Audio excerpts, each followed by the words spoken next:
Why should you create a connection with or to your fans? Stay tuned and find out.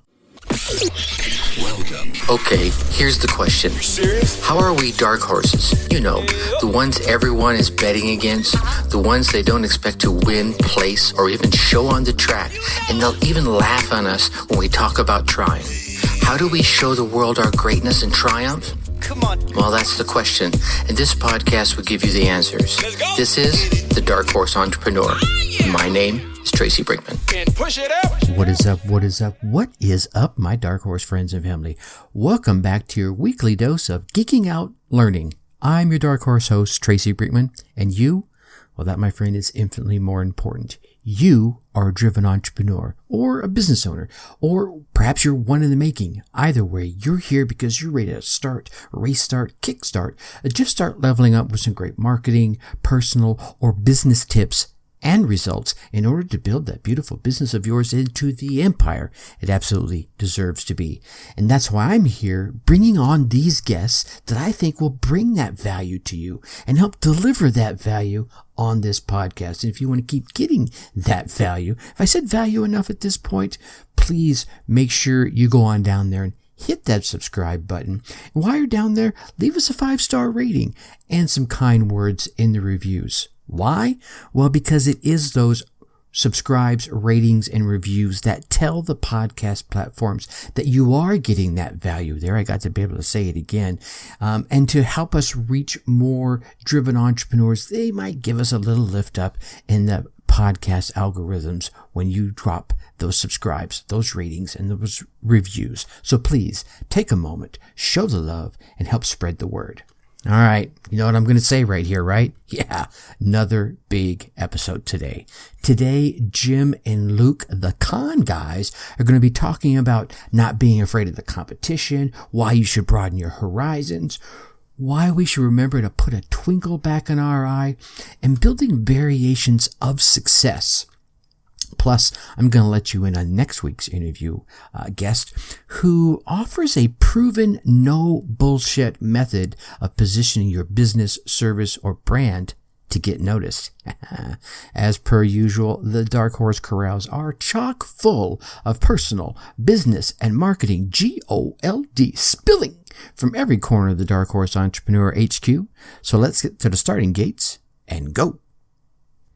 Alrighty, my Dark Horse friends and families. Today's guests, Jim Cheeseman and Luke Fry. Now, they're coming to you straight from the nerdy heart of Hollywood, California. Yeah, coming to you right from the Con Guy Show, which is the official podcast of conguy.com, streaming into your home for discussions and views on fandom, Comic-Cons, pop culture, and anything you might be geeking out. All from the filmmaker's perspective, because, after all, they are filmmakers. Whew, these are my kind of guys. Let's see what lessons we can learn or glean from these amazing geeks and filmmakers who have started not one, not 2 or 3, but 5 podcasts, all for passionate audiences that they are a part of. All right, Luke Cheeseman and Jim Fry, welcome to the Dark Horse Entrepreneur, guys. Oh, so glad to be here. So glad to be here. I know I've been, no pun intended, I've been geeking out about this particular episode because of, you know, the kinds of things you guys focus on in your podcast, be it, I saw the episode about the Con Girls. You've been talking about Indiana Jones. Obviously, my man Luke is over there rocking the Con Guy Batman logo or that. All right. Jim's got his Marvel hat on. So there's a whole universe of things to talk about there. But before we even get there, I want to step back from the mic and let you guys tell the story that brought you to where you are today, doing the things you do, and why you love doing it so much. Thanks for asking. Wow, what a deep question. What a long question. I mean, but the short answer is, right now we have a podcast called The Con Guy. You can find it at theconguy.com or anywhere that you listen to podcasts. And it came about because we just enjoyed going to these fan conventions and what they were about. And we wanted to create something that could help connect fans together. And everyone's like, oh, but everybody's got a website out there. Everybody's got this. Everybody's got that. Most of these websites last about a year or two and they're gone. We've been around now for 5 years. And it's kind of a natural outgrowth of the fact that Luke and I were screenwriters. We're screenwriting partners, and Comic-Con is fertile ground for so much of what we write about, want to discover, and it's kind of cool. Hey, Luke, do you want to tell how you kind of got involved with this, your journey a little bit? Into the con guy? Sure, whatever your journey is, man. Do you want the short answer, medium answer, or long answer?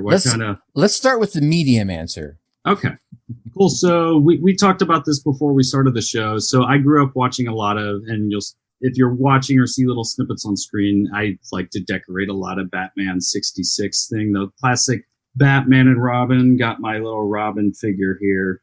So as a young kid, I started out watching Batman with my dad, and really it's kind of like a good bonding thing to have with your dad to watch Batman and Robin. And I started collecting figures and stuff. And I grew up kind of like somewhat in the country. So a lot of my life was kind of like somewhat like isolated because I didn't have a lot of like neighborhood kids to play with. I had my sister and maybe like one other neighbor and some other stuff. But a lot of times people would have to travel in to like hang out with us. So I had to learn at a young age to entertain myself, and, like having movies and going to the library and just other things and just practicing creativity and art, all that kind of stuff was a way of kind of occupying myself. And I've always been good at kind of like self-occupying or finding something to do. Like I don't get bored too easily because I've learned to like entertain myself throughout my life. So of course, learning how to draw, I kind of took that into kind of my school years and continued doing that, continued watching movies, collecting figures till about like middle school or so, until I kind of went more into like the sports thing, started playing football,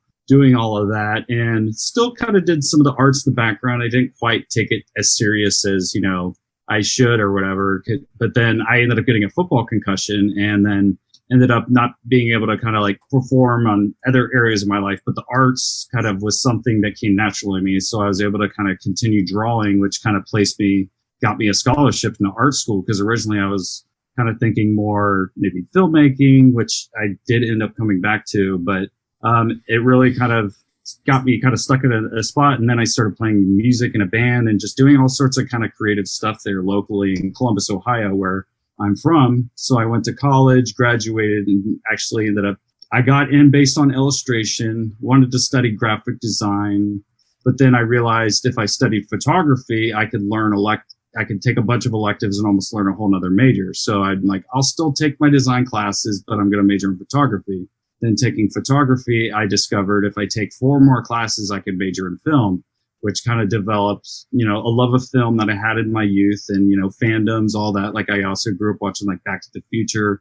Jaws was my favorite movie. So like there was all these fandoms that I had incorporated into my life that I was just kind of passionate about, but I didn't really think about long term. I just loved, different things and like creating stuff. And then I got into kind of starting to make movies on my own. So graduated from college, saved up money, worked in design for a year, moved out to LA, and started, realized how hard it is to just jump into stuff. When you come from a small town, you just think like, you pack your bags, you get on a plane, and you go to LA, and then stuff just happens, like right. The movies. They're lining you up to take your resume, right? Yeah. But, it's a process, like people say a lot of times it takes 7 years or more to like break into the industry, but you like being kind of young, hungry, and being in like band, going through the whole band craze too, like, oh, I'm going to be a successful band when I'm like 21 years old, going through all that stuff, and then it like not happening, but you just have that wild ambitious because you're still young and just wanting to go after things. So went out, to LA, started doing some acting, got me on movie sets, all this stuff. So then again, I was like getting into like being on set of like major movies and TV shows, which was just kind of a cool experience to like be like standing next to Clint Eastwood or like on, working on shows like ER where you're crossing behind like John Stamos and then working on like movies, like I worked on the movie The Hangover and just like other kind of films because I love like comedy movies and all that other stuff. But like it just really got me into that environment. And then I decided, like I wanted to kind of learn producing. So I took a program that placed me on the Warner Brothers lot with another kind of big, fan thing is Lego. So like the company I was working for called Lynn Pictures, they were producing the Lego movie at the time.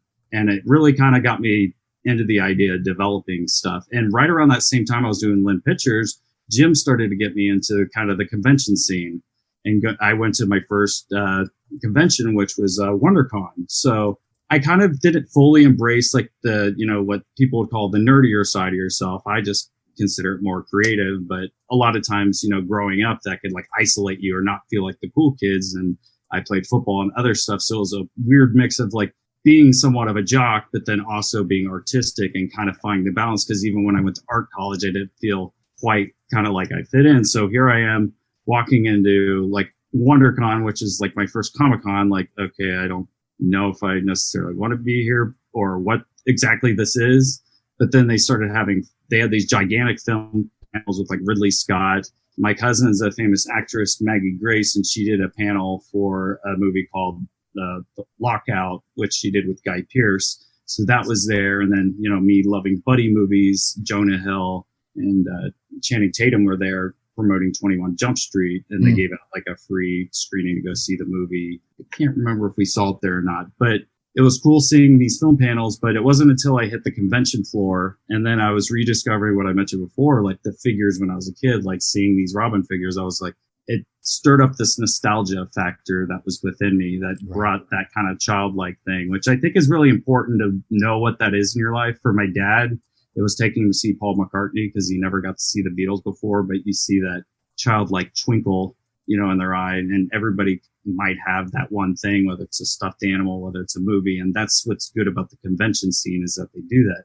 So, I ended up going to Comic-Con that same year, and then me and Jim kind of created a pattern of continuing going to these things. And then Jim had an internet business and was thinking like, hey, I'd like to start, a website focusing on, because, Comic-Con has a separate website that's connected to WonderCon. And then there's all these other conventions, and he wanted to create a unified thing that kind of talked about all the conventions going on that, people as a fan could kind of go to. And I helped create the original logo that he's wearing on his shirt. That's actually his face wearing a mask. And he's like, hey.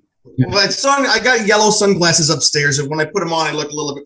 There's more hair on this cartoon than are actually on my real head now. So. But he can wear a hat. Yep. But yeah, that basically kind of brings in to the con guy part. Which Jim, do you want to give some backstory before we go? Oh yeah, let me give my backstory real quick. And I'll make mine kind of condensed here. Like if someone were to ask me why I ended up in the creative fields that I'm in, I just got to say it's my mom and dad. When I was 4 years old, they gave me a chalkboard. So I started drawing. And when I was a little kid, I started drawing out stories.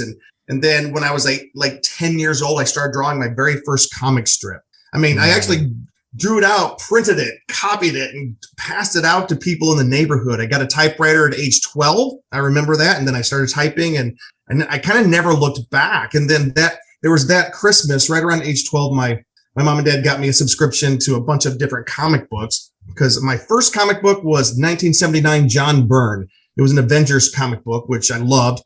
I have since found that comic book at comic book shows and I have it upstairs. It's something it's kind of like, what do you call it? It's like the source document of my life a little bit. Right on. It's kind of weird, but I got those subscriptions. I started mowing my aunt's lawn when I was in middle school to raise enough. And I'd get my monthly money from her mowing her lawn and go to the comic book store, grab my comic books. And it was great. But then like most people, I hit like upper middle school, high school. I discovered girls in sports and I kind of stopped the comic book thing. But I remember when I was in high school, we had to make these future looking books of what we were going to do with our lives. And I said, I wanted to be a writer. That's all I wanted to be. Cause ever since I got that typewriter and I had written already, I started writing what I thought were books or screenplays. And I was going to town and I had teachers that said, you need to be a writer. You need to be a writer. And so I developed that skill of writing, which is, if I'm being honest, like the only skill I really have. So I needed to make sure that it was going to work out for me. But, I went to college to be a writer. No, in high school, I said, I'm going to work in newspapers. I chartered my course. I'm going to do newspaper work. And then I'm going to move into magazines. I'm going to move into books. And I want to end up working out in Hollywood. That was my goal. I wanted to make movies. I wanted to make filmed entertainment. Went to college to be a writer. And that meant, you take all the English classes and stuff. And when you do that, they always try to push you towards being a teacher. I said, no, I don't want to be a teacher. Nothing against teachers. Right. But I wanted to be a writer. So I didn't take any teaching classes. I took writing, all the writing classes and writing internships. And then my first job out of college, I was a teacher, of course. for 2 years, but then I made the jump back into writing. I got into business writing, and I finally landed jobs at magazines. Got married, moved to another state, pursued this writing, worked in some more magazines, and then some more magazines. I was like, you start as the copy editor, then you move up to the associate editor. What was it? I started in, let me see. I was born in Rockford, Illinois. That's where all this stuff was happening. I moved south to South Carolina, met my then wife. We moved to Tennessee. And then from Tennessee, I moved to Florida. When I was in Florida, I jumped on board a bunch of different magazines, a lot of fun magazines, car magazines, sports magazines, water skiing magazines. That was a good time. But then I made the jump to my writing career lasted longer than my marriage. Let's just put it that way. Because I decided, because the whole time I kept on thinking, okay, I'm following that route, but I was always pointed towards Hollywood, pointed towards filmmaking, and I didn't know how to do it. So way back many years ago, about 15 years ago, I said, I'm going to do it. So I took off to Hollywood, California, and I landed a job at a magazine company, of course, but then I moved over to one of the big Hollywood film production companies here. I don't want to say which one because I still work there. It's my day job. And I love that job. But then what was funny is I moved, once I got back into the creative endeavors out here in Hollywood, I saw, what? Those comic books that I loved as a kid, all of a sudden they're super popular again. And I remember I think the year was, God, a long time ago, 2005 or 6. I went to my very first San Diego Comic-Con on a whim. It was just a lark. A friend one Saturday afternoon said, you want to drive down? Sure. Yeah. When you could just get tickets last minute, right? Oh yeah. So we went that's down, so easy to do. We went to Comic-Con, and all of a sudden my world of my childhood just opened back up to me. And it was like, the proverbial, like the sun shining down from the heavens. And I was back. I mean, I was hooked immediately. And then a couple of years later, I started going every year. I've not missed a year since then, except for these COVID years. But then, the things like I was out here to do screenwriting, but I was doing everything else. But so me and Luke, we met up, we became screenwriting partners, but there was also a shakeup in the entertainment industry and things were shaky. So me and some colleagues, we started like a boutique internet communications agency. And from that, and that's kind of like, we're not doing a lot of work there right now, but the one thing that we did do that's really kind of blew up was we started this thing called theconguy.com, a website. And we started it because I had rediscovered my love of what this was. I wanted a website that could bring people together at the different conventions. And then we brought Luke in and we said, hey, you want to be a partner in this? And he came in as the partner. He does a lot of the video editing, designing, and he's the producer for our show and social media director. And they just kind of, from there, we got pulled into a studio called AfterBuzz Studios and Popcorn Talk. And they pitched us the idea of us doing a show for them. And that's how our podcast was born. It was about 4 years ago.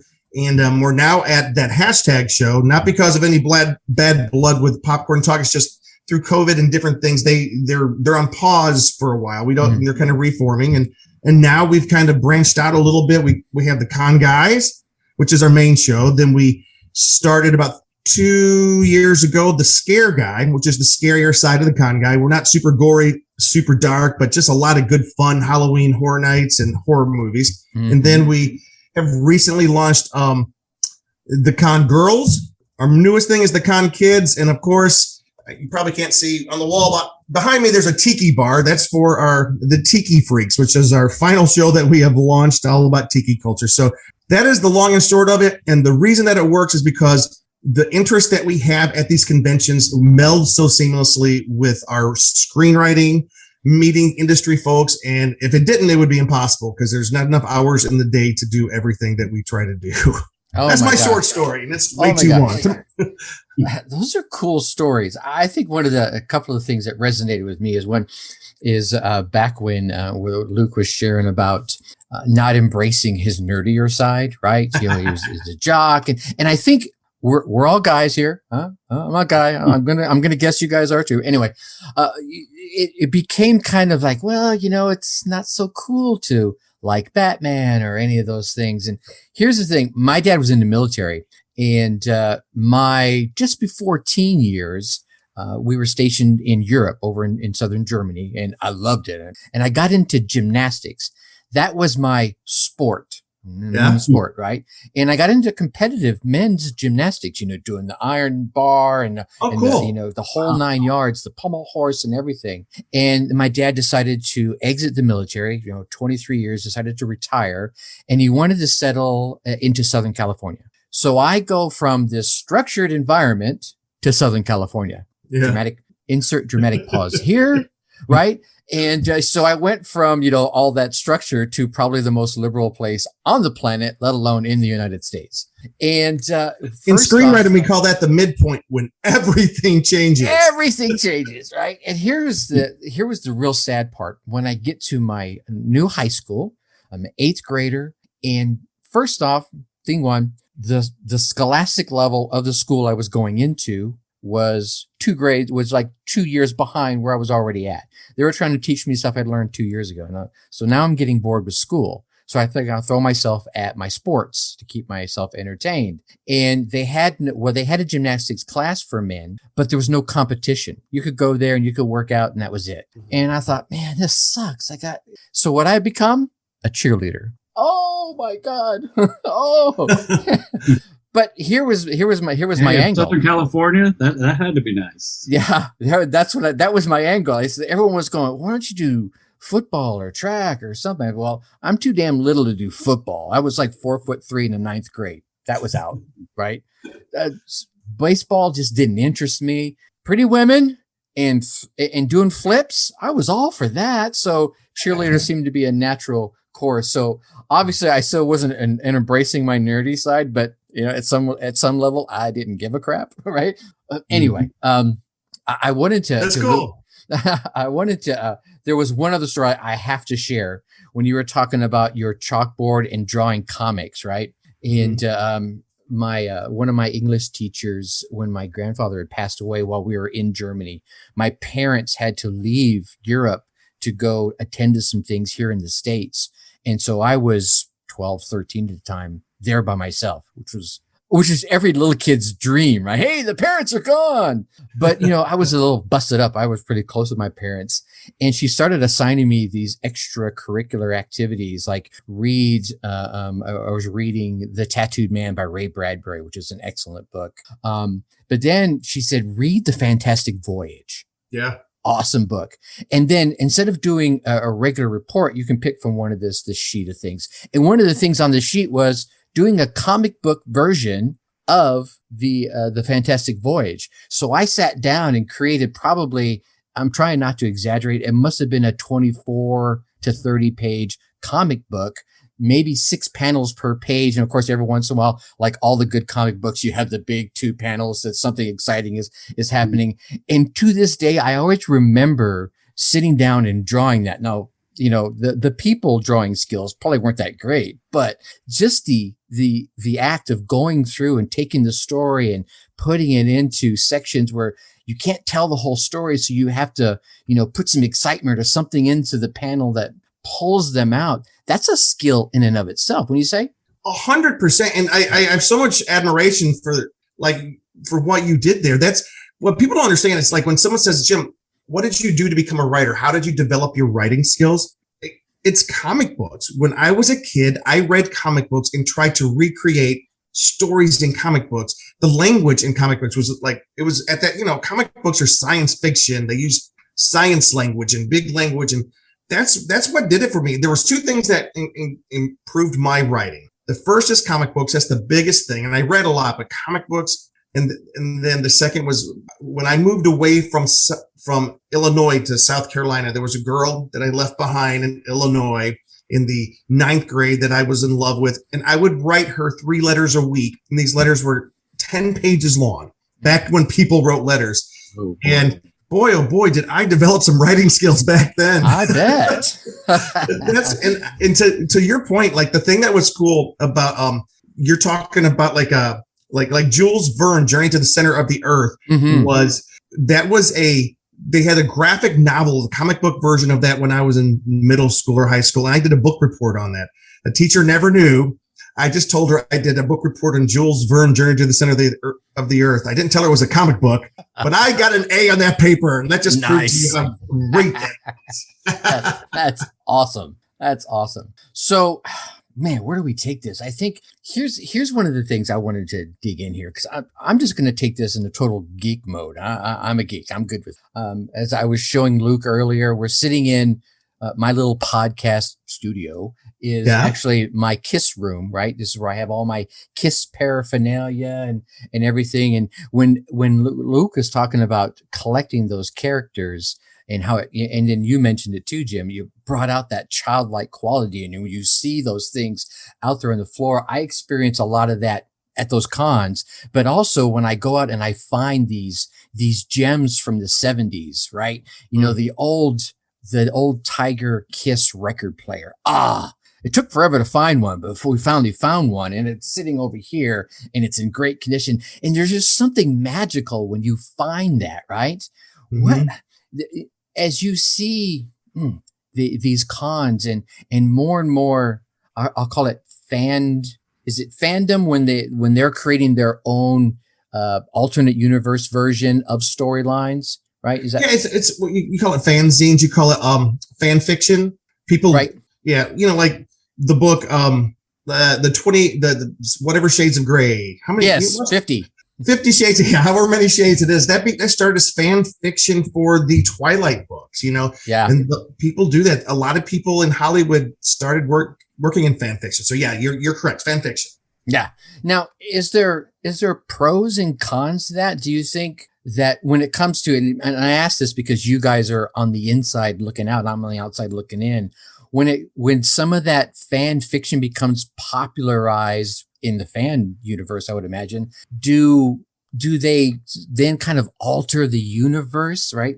To mold to that, like, everyone loves Tracy's version of what happened to Gene Simmons, in the KISS universe that he's come up with. Maybe we should add that into the KISS, universe of comic books, which I have a bunch of, by the way. KISS comic books were a hot property for a while. We have a friend, he's a frequent contributor to our show, that he's a big KISS collector. The action figures, the comics. To your question though, and Luke, I don't know what you think, but we have seen over the years, and more in the area of screenwriting, like, because Luke and I, we write screenplays, and so we're kind of aware of what's going on in that market. Mm-hmm. Writers, for the longest time, didn't respond a lot. It didn't seem like to fan involvement or comments or fan fiction, but it does seem like today you almost have to. You have to be hyper aware of what's going on in the fanverse. And I'm not saying that it's a good part. The bad part of that is what we call, toxic fandom, which is something that is erupted, where fans, if they hate something, they let people know about it, and they can drive people off of social media. Mm-hmm. And there's like actors or writers that, they're like, well, forget it then. We won't try to make it better for you. We'll just cancel the show. And that's the sad downside of it. But on the bright side, I think a lot of writers, they are very active on social media. They read the message board. That's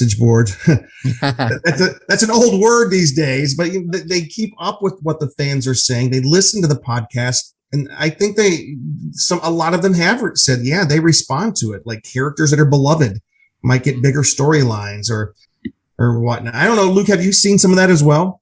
The thing I would have to say about the whole fan fiction or fan films, or the rebooting or reimagining of something, is, I think as a fan, if you do it on a lower level, it could be a little more fun, and kind of respected. Like, if I decide I'm going to make a Spider-Man video and I'm going to film it online, do kind of like a web series or whatever, I don't think it'll get as much shade as if a famous director or somebody decided I'm going to come in and do it as some big gigantic franchise. For some reason, people, I think, become a lot more judgmental when you're doing it from a studio level versus more of a fan level. Like, the expectations just go different. It's such a difficult thing to tread on, because it's very hard to get the nostalgia and kind of the update to modernize something. Like, there's very rare times that. Do you have an example of that that's happening right now, Luke? Yeah.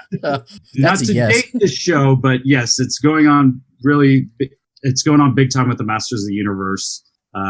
On Netflix, because people, love the old show, and unfortunately, I didn't really grow up on it or see it, but I'm seeing friends around me kind of debate about it, how they modernized and chose different directions. And the same thing kind of with the Star Wars, has been a very difficult one, but it's very rare to like see something that they bring back and do it better, in my opinion. I think Marvel's done a great job of, like bringing, some of the, like the older things and doing like a newer take on it.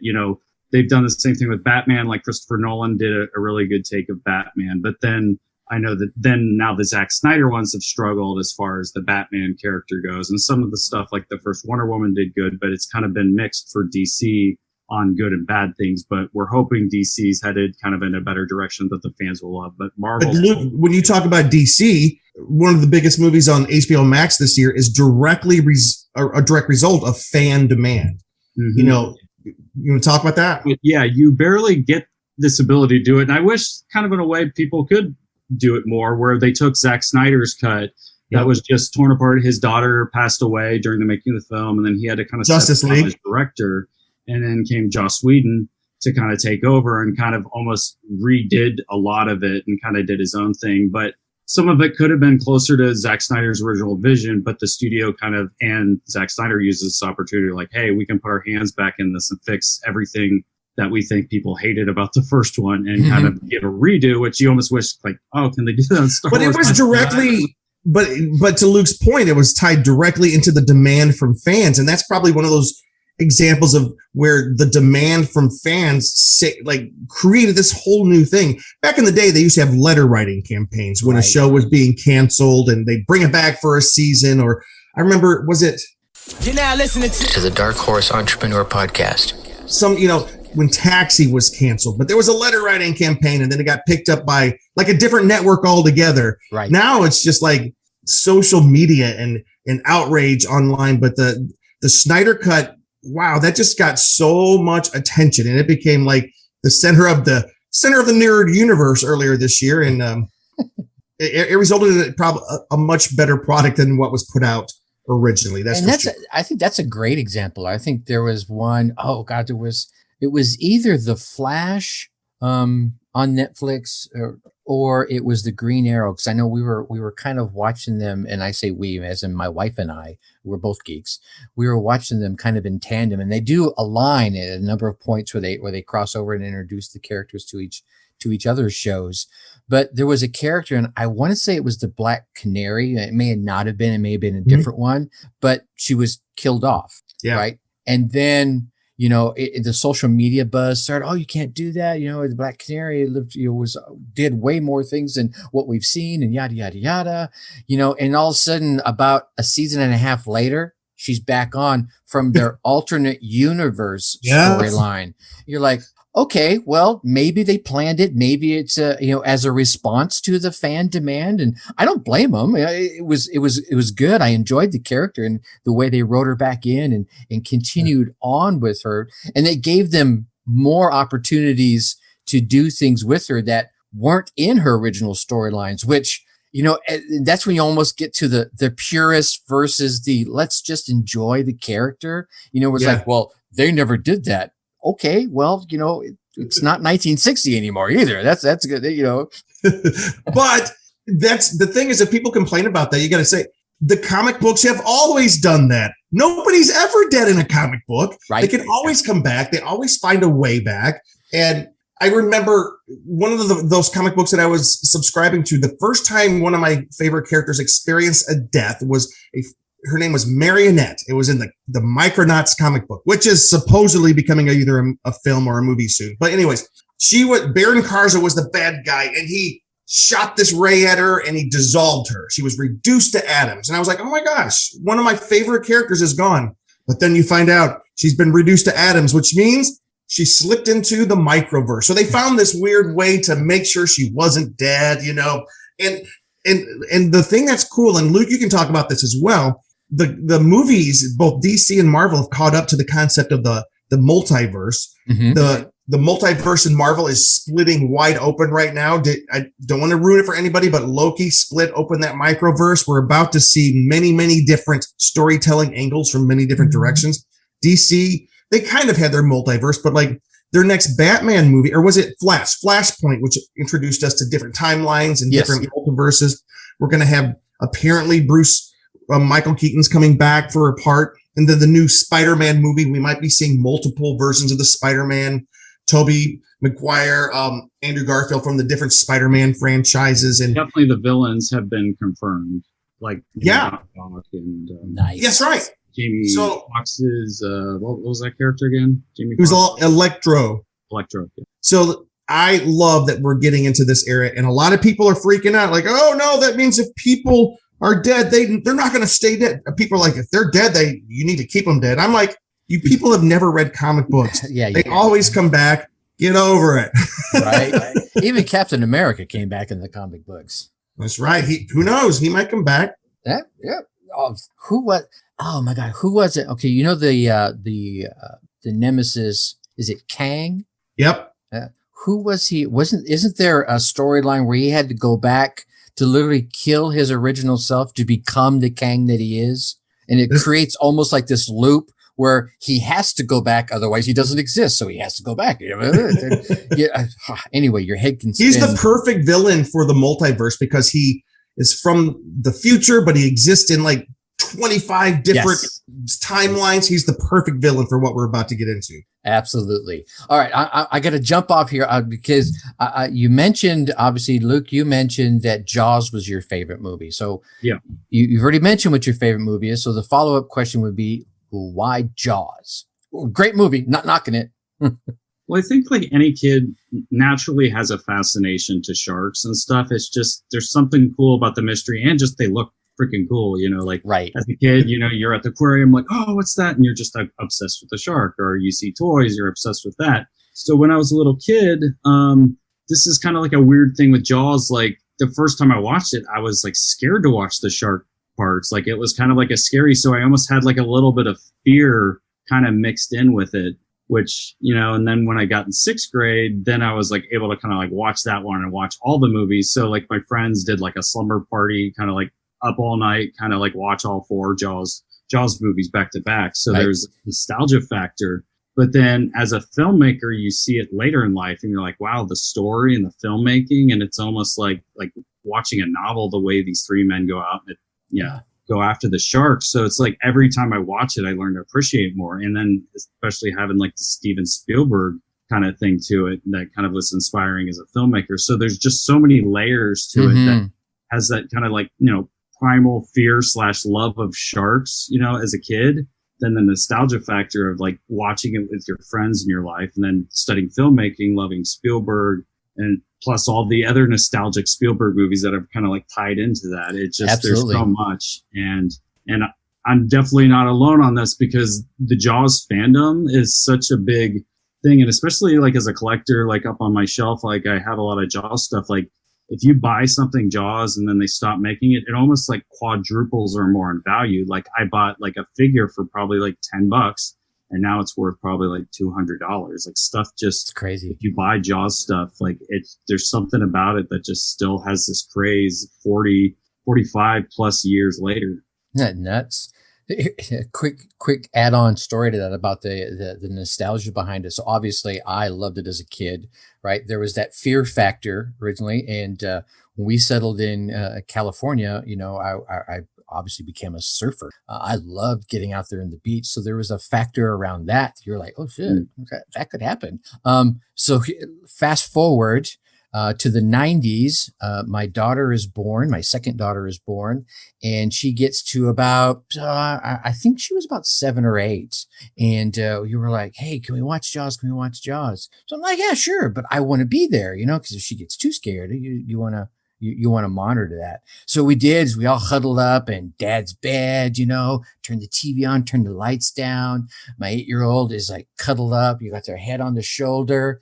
And then the epic scene, the first one where he comes up out of the water and he snatches the girl, not the one where she just does that little bop. The one, that big one when he finally takes her down. She was so shocked. And I didn't do the whole cliche dad thing where you go, boo, right? I'm like, I'm going to let her enjoy this. He came up out of that water for that one. And she sat up and said, shit, 8 years old. She goes, oh, shoot, I'm sorry. But so for me, that memory has shifted from the fear of the kid to that moment with my daughter. So all that is rolled together for me in that amazing film. Okay, yeah. Jim, I gotta ask you. Still work just with that, just the jump scares. Like I'll show my nephew, even like to this day, or my niece, they'll still jump at that. And we interviewed on our show Joe Alves, who designed the shark and had so much the strategic stuff behind it. But something great about the film is the jump scares still work, and that adds kind of that timelessness to it. Right? Yeah, it's crazy. Okay, Jim, your turn. Favorite movie and why? All right. There's two of them that are at the top of my list, but there's one that I would say that absolutely. There's one movie that changed the course of my life, and it's gonna sound old hat and like, oh, of course, it's Star Wars. It is the movie that changed the course of my life. It made me want to be a filmmaker. It came out in 1977. I think I saw it back then. Movies would stay in the theater for about a year or two. The Star Wars was in theaters for like 2 years straight. Yeah. And I remember I saw it at the drive-in theater with my parents. Of course, there was an advertisement right before the movie for this shark movie called Jaws, which we 2 weeks later to watch. It was a great summer for me as a kid. Right. But Star Wars, it changed my life. It made me want to, and when I told you about that story I started writing when I was 12 years old, that comic book I was drawing, was so influenced by Star Wars. I was making my own space fantasy. So that's what pulled me in, and it changed it. And like to this day, and I remember, when I still lived up in Rockford, Illinois, I bought this album of the entire movie on this album. And I kind of memorized the movie, like line for line. And because I would listen to it every night when I was going to sleep. And it just kind of became so much a part of my psyche that like even like the chirps of R2-D2 or the mumblings of the Jawas, I don't love you. You can still kind of say them sort of, you know them. And then that's why when I went to Comic-Con, I was like, so blown away by like, wow, there's this whole world of Star Wars geeks that are here and they know more about it than I ever will. And cool fact, Star Wars, the movie, first made its debut in 1976 San Diego Comic-Con before anybody had ever even heard of it. Wow. I did not know that. Nice. Here's an interesting question. So obviously, I think the bulk of us have come up in that same time frame, right? We remember back the mid 70s, the amazing summer of movies, and all the movies have come out since then. And, being the geek, that the Star Wars guy, right? I remember I got coined the Kiss guy for the longest time because I had the Kiss notebooks in high school, the whole 9 yards, dressed up like Kiss for every Halloween, makeup, would make my own costumes. One time, me and my three buddies, we dressed up. I was Gene Simmons, Robbie was Paul Stanley, and Jacob was Peter Criss, right? And two of us got our girlfriends to dress up like the girls from Love Gun, right? So if you remember the skimpy outfit, fishnet stockings, white face, and all 9 yards. And we went to Los Cerritos Mall in Southern California on a Saturday to go to one of those like Olin Mills kind of studios to get our pictures taken. Oh, did you really? We got stopped a number of times because people actually thought we were who we were. Wow. Of course, all of them except for one, a father and his little boy comes up and says, please don't tell them you're not them. Right. That's awesome. Right. He's just like, the little boy was like, oh, wow. He was so excited. Yeah. And he was the one, please don't tell him. He's super. So you were cosplaying way back before cosplaying was even a thing. And that's where I was going with this. Oh, okay. We probably did these kinds of things. Well, I did. I just admitted to it on my podcast. But now it's cool to do these things. You've got whole cosplay groups, and, Dragon Con has blown up, and, I've been to Dragon Con. I haven't been lucky enough to go to Comic-Con in San Diego, but I've been to the Chicago Comic-Con, Atlanta, and a number of other of the, next size down ones. Do you think it's because we are now the parents and we're like, I did that as a kid, that's cool? Or is it just, it's more accepting as these movies get so popular and everything? When people ask me about the like San Diego Comic-Con, I think this year is its 52nd or 53rd year. It started 1970 was the first one, so it's 52. And they've always, and there's this cool podcast series right now being put out by iHeartRadio called The History of Comic-Con, which tells the history of Comic-Con and where it came from. But I think that the explosion of Comic-Con, and they're hinting at it, they're going to talk about it this week, was, I'm pretty sure it's like, is it 2009, the year that Robert Pattinson brought Twilight Zone to not Twilight Zone, Twilight. Twilight. Mm-hmm. And because before that, it was still considered, you could still buy tickets to these conventions. It was niche. But then all of a sudden, this whole gigantic group of teen girls and their mom shows up at Comic-Con and camp out overnight. We're talking like 5,000. Yeah. They camped out and for like days. And then the next time they were coming, it was for weeks. And that kind of changed the face of Comic-Con. And then it was also the onslaught of when Marvel Studios in 2008 started Iron Man and started the MCU, the Marvel Cinematic Universe. Comic-Con became a different thing. It exploded in popularity. But I'm getting away from your question. You were asking something about, is it cooler now?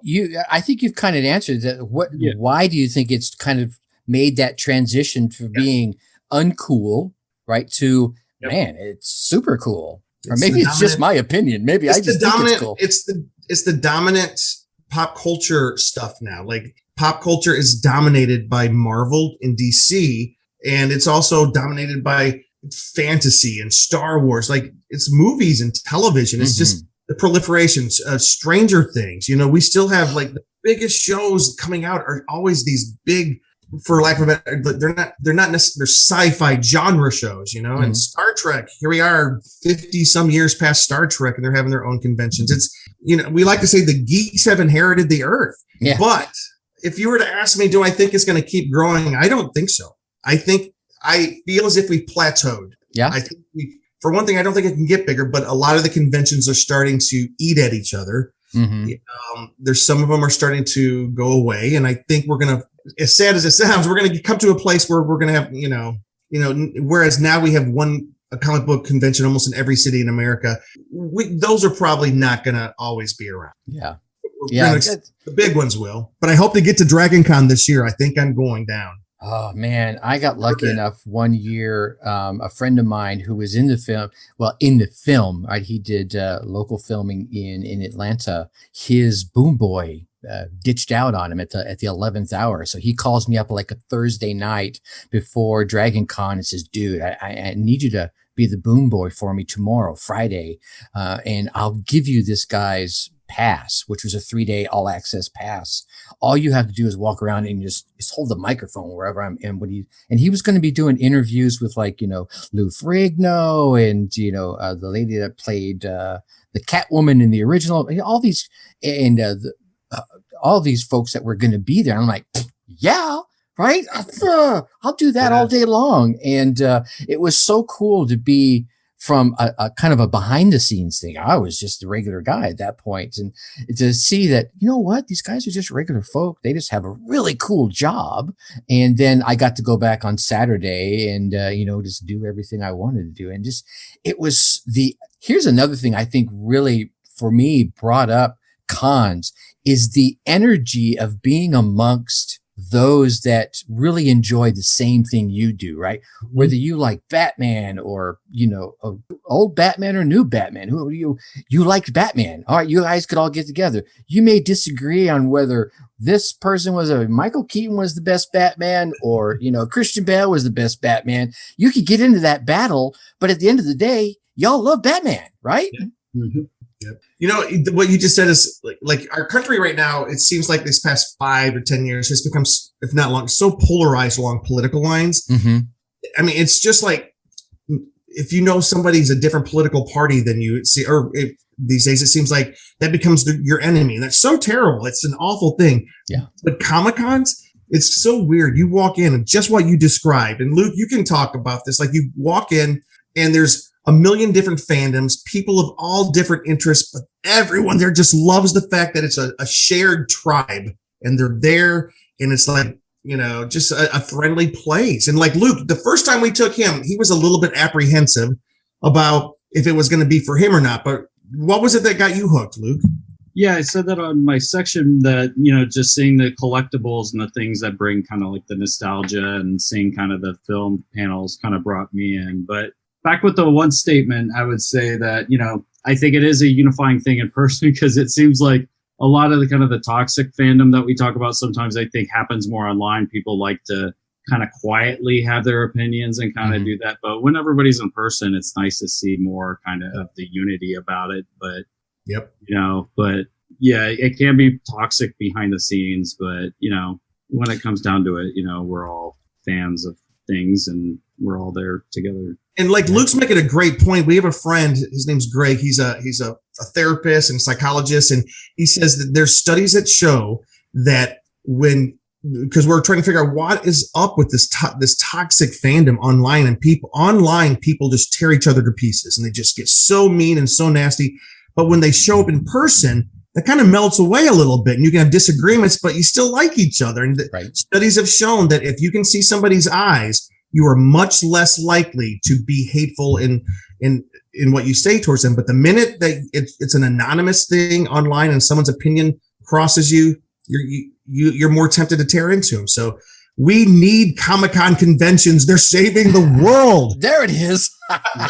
Until they discover that they could probably do exhibition boxing matches and have people debate a topic and get so angry and then throw boxing gloves on them. And people could that's funny. I think one of the other things I like about the cons is, and I just say cons in general, right? The pop culture cons, the dragon cons, the comic cons. And I think for the most part, a lot of them are starting to blend together, right? So a comic con has really grown into this pop culture event where you've got movies and comic books and some music is even brought into the mix, right? And wrestling. And wrestling and anime, and it's all these different things, this whole pop culture arena brought together. But where I was originally going was the people that come in there in these amazing costumes. You look at them. I saw a guy come in there with what's the one, the Hulk, where he's like the big tank and it's super, I can't remember the name of it. The Hulkbuster costume? The Hulkbuster. Thank you very much. As soon as you said it, I knew it was right. He was walking in with that, and the thing was like 9 feet tall. Wow. And he's walking through, and I'm like, holy beep, you insert expletive here.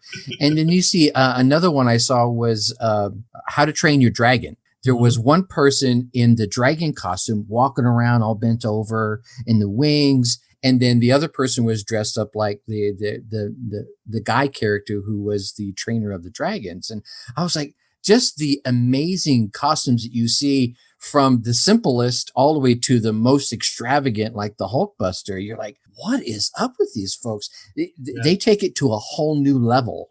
That's crazy. Yeah, they really do. And like I myself don't get into cosplay very much. Luke's been pretty good at it.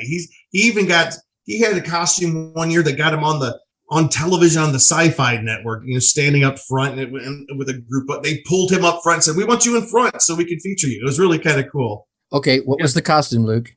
So it was during the whole kind of thing when Negan was introduced to The Walking Dead. So they had this like crazy season finale, basically where they lined all these like main character type people up, and then Negan basically beat one of them to death from a POV perspective, and you didn't know who died. Right. So based on what Negan said of like, oh, this guy is the tough one or something, like I'm like, who is most likely to have that response that he would kind of say that? And I was like, that sounds like something he'd say to Abraham, who I predicted. So I constructed a plastic wiffle ball bat, made it look like a bat with a wire around it, put a headband on it and had it stuck to my head and dressed like him with blood kind of going down. And that's who I predicted it would be. And then I'd walk by all these people and they're like, no, is that who it is? And like all these people react. And then Sci-Fi Channel did something where they had Norman Reedus and Stephen Young from The Walking Dead on. And then they saw me out in the crowd. They pointed to me and all that, but they'd already kind of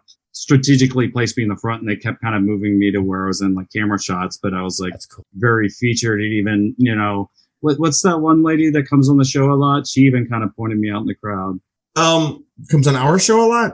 No, she goes on The Walking Dead. Right. Yvette Nicole Brown. Yeah. Yvette Nicole Brown, she's a big fan. And like, not only that, he got on Sci-Fi, but like that, it was such a cool costume. And he was spot on. He looked like the character from the series. I mean, look at him right now. He doesn't look anything like him. So he, painted his hair red and grew out the mustache. And and did it. But then he was also, there was a magazine that did, the top 50 costumes from Comic-Con that year or cosplays. And Luke was featured on one of those. So it was kind of cool. And we have somebody else on our show. Her name's Katie. And she's actually kind of a professional costumer. She's worked in costuming for the studios, and she does it for productions, and she does commissions. People pay her to create cosplays. She's so good. She is so good. And it's what's cool. It's become part of her life passion now. And so she's making it part of her career goals. And so it's really cool. You never know where those things can take you. I mean, obviously, you guys have traveled some varied paths to get to where you're at, and who knows what's on the horizon. I mean, I know you've mentioned, oh God, what was it? You got the scare guy, you got the tiki guy, the con girls, the con kids. Who knows what's on the horizon, right? Yep. We just want a big billionaire to step in and buy it and make us rich. Just kidding. Just kidding. Exactly. They're not kidding. Trust me. All right, guys, I appreciate you coming on, hanging on, and yucking it up with me. If anyone wants to learn more about Luke Cheeseman, Jim Fry, the con guys, and everything else you got going on, where do we want to send them to? I will start. We'll let Luke wrap it up. You can find me. Just go to theconguy.com. That's CON. We are not con men. It's con as in Comic Con, right? The convention. So theconguy.com. You can find me at James D. Fry on Instagram or Jim Fry LA on Twitter. And Luke, where can I find you? Yeah, again, just want to plug theconguy.com. We're both wearing shirts. And we have connected to all of our social medias through that network as well, and including podcasts, YouTube videos, all that. You can check us out. But we're also on a lot of podcasting platforms. I'll let Jim tell you those specific ones, but we're on Instagram, Facebook, Twitter, YouTube, all those social medias. And my personal one I go off of is Cheese on Couch. That's kind of like my podcasting name. Cheeseman used to be on a couch, might eventually get back on a couch, but it still was a cool name. So I just kind of have continued to go. So Cheese on Couch on both Twitter and Instagram. And Jim, tell them about the podcasting. Well, you can find our podcast. Our video podcast is on that hashtag show, their YouTube channel. And you can find us on our own YouTube channel, The Con Guy and The Scare Guy. But you can find our audio podcast anywhere you download podcasts, iTunes, Google, everywhere you get them. And then also on sci-fi.radio. What, Luke? Is it on Spotify? Yeah, we're on Spotify. Spotify's our main source for where our podcast goes first, and then it goes out from there. And then sci-fi.radio is like a 24-hour sci-fi radio online network. We're also on there. And we hope to go out even further. You guys are everywhere. All right. I'm going to make sure we're going to get these links in the show notes so people can just click over rather than have to go do all that hunt and peck, right? But they'll find you if they want to, and I'm sure they're going to want to. Again, Luke, Jim, I definitely appreciate you coming on and hanging out tonight. This has been a pleasure, and thank you so much, Tracy. You have been very persistent in trying to get in touch with us because we're not the best at responding. So thank you so much for getting us on today. It's been my pleasure. I had to have you guys on. I knew it was going to be a great geek out. Yep. Hope to see you at a con someday. Yep. Oh, definitely. All right. Well, there you have it, my Dark Horse friends and family. Jim Cheeseman and Luke Fry, the con guys, dropping geeked out bombs on us in this episode. What resonated with you? Man, there was a lot in this episode. This episode actually ran a little long, but I want to give you a couple ideas that resonated with me that might have flown under your geekdar, okay? Thought number 1, do not be afraid of the competition. Right out of the gate was when Jim was telling his origin story about how they wanted to create a space where fans could come together and share their passions, their opinions, their thoughts, their fandoms. Of course, right, like so many of us, they were met with, oh, everyone has a website or a podcast or a this or a that. But he brought up a great point. Most of these landing pads for fans tend to disappear in a very short period of time, leaving them hungry once more for a stable place where they could come and share their passions with others. That is why they started their spot, theconguys.com. And you see, and their podcast. Let's not forget their podcast. Sorry, I stumbled on something. My brain was getting ahead of my mouth. It wasn't quite keeping up. But here's the deal. If you are a part of a passionate group of people and you see a hole in how they're being serviced, then get in there and damn well fill it. Red ocean or blue ocean, it doesn't matter. If you can fulfill their need, you will build a long, loyal fan base that will tell others about your product, your service, your show, your website. Plus, there are a number of ways that you can stand out from the competition. Now, remember, I shared a number of those back in episode, 55, Standing Out from the Crowd. Plus, I want to share a few more in episode 288, Overlooked Ways to Stand Out from the Competition. Thought number 2, broaden your horizons. Luke shared how across his scholastic career, he kept adjusting to things that were happening in his life. For example, he shifted from his arts focus to a more athletic focus in his high school years, right? Not a strange thing for a red-blooded American boy in the Midwest to do, not at all. But then he got a football concussion, so he was sent back onto his arts path. This and his drawing got him a scholarship, got him into college, and he got in based on illustration. He wanted to study graphic design, but he focused on photography because this gave him the flexibility to study design and photography. Then added a few, 4 more classes to that, and he could major in film, which fed his passion that he'd had since an early youth. So, as you can see, if he would have been so rigidly focused on one thing without being willing to adjust to his life's experiences and his life's passions, he might have been nothing more than a failed football player versus living his passion in film. This is one of the things that many folks miss when they're on their way to becoming successful. I'm going to share a few more in episode 289, things that you should do to become a successful entrepreneur faster. Thought number 3, what gives you that childlike twinkle? Luke reminded us that we need to remember and even hold on to those things that give us that childlike twinkle in our eyes. Oh man, so often, right? We're out there, we're grinding away, we're making a living, and we're providing what we need to for ourselves, first off, right? And those that we care for. And we're just out there grinding so hard that we forget to recharge that twinkle in our eyes. How has that twinkle in your eyes faded? Has it, right? Do you need to start, restart, or kickstart that sparkler in your eye? What would do it for you?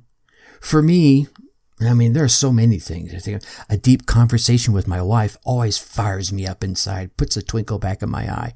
Coming up here and playing my drums, I do at least a couple times a week, reignites the flame. Seeing an eagle, man, oh my gosh, I'm like a little kid every time that happens. Doesn't matter whether it's up in the sky or in a tree. The closer the better, obviously.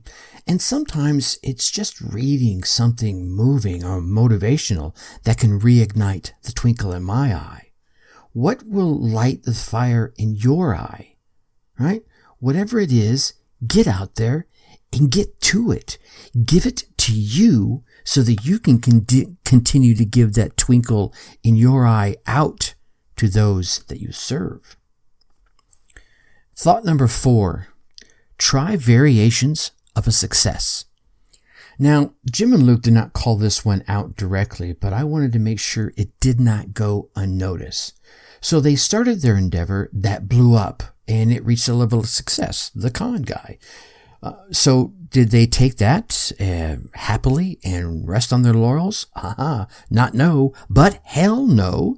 They started the scare guy, the con girls, the con kids, and the tiki freaks, to name a few, right? So they found a winning formula and leveraged that formula into 5 niche arenas serving a passionate crowd that they resonate with. So here's the thing.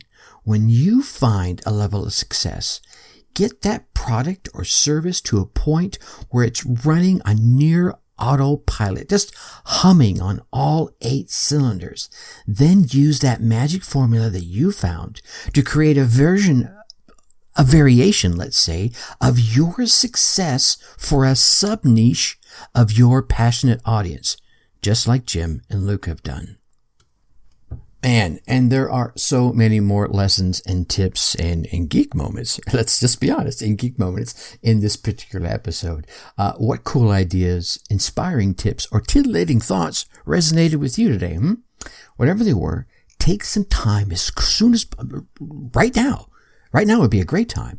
And write them down. Then get out there, put them into action. That's right. Get out there.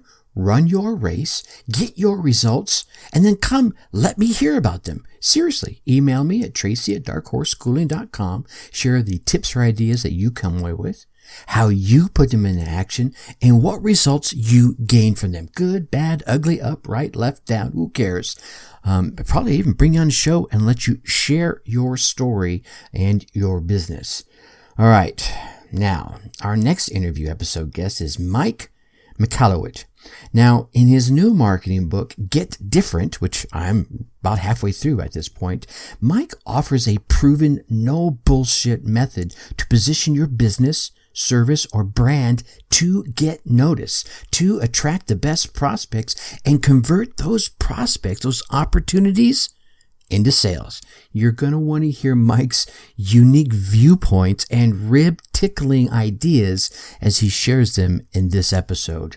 Now, I know you're going to keep getting all these valuable tips and awesome stories from the folks I'm lucky enough to bring on this show. So please go on down there, hit that subscribe button. While you're there, leave us a 5-star rating and write a quick review. That's right. Leave your ask questions. Leave comments of concern. I read every single one of those reviews. And of course, do not keep all this entrepreneurial GOLD all to yourself.